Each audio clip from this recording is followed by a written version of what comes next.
Uni Emirat Arab mengeluarkan dekret pada hari Sabtu tanggal 29 Agustus 2020 yang secara resmi mengakhiri boikot negara itu terhadap Israel dijembatani oleh Amerika Serikat.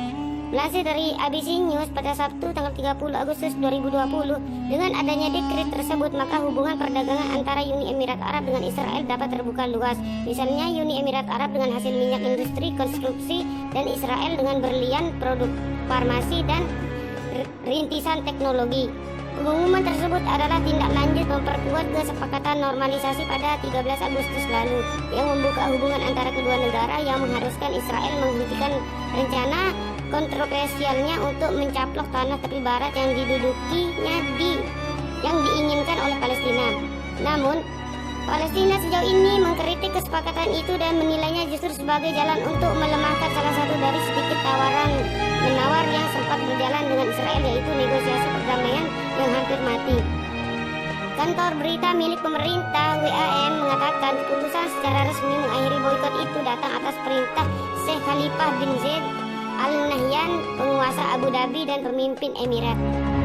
WAM mengatakan keputusan baru itu kemungkinan Israel dan perusahaan Israel untuk berbisnis di Uni Emirat Arab atau sekutu federasi AS dari bumi kerajaan Saudi semenanjung Arab.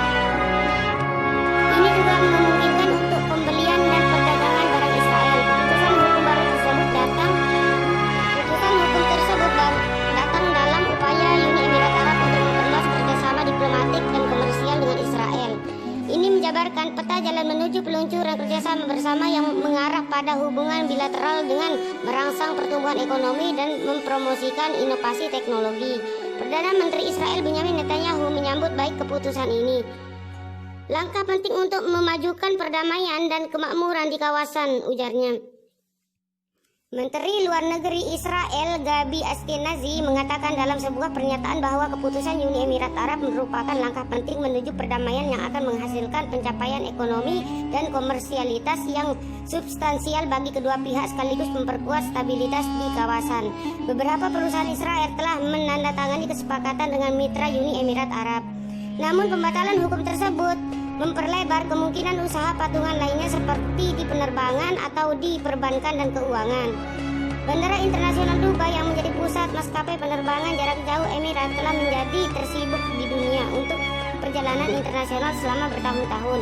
Pusat keuangan internasional Dubai juga menampung perusahaan-perusahaan besar yang berdagang pada jam-jam antara pasar Asia dan Eropa. Dubai sudah memiliki pasar emas utama dan perdagangan berlian yang terus berkembang. Perusahaan Emirat kemungkinan juga ingin mengakses pengetahuan teknologi Israel. Beberapa sudah memiliki, bahkan sebelum kesepakatan dengan perusahaan keamanan cyber Darknetter yang dilaporkan mempekerjakan peretas terlatih untuk militer Israel. Pada hari Senin tanggal 31 Agustus 2020, penerbangan komersial langsung pertama oleh maskapai penerbangan utama Israel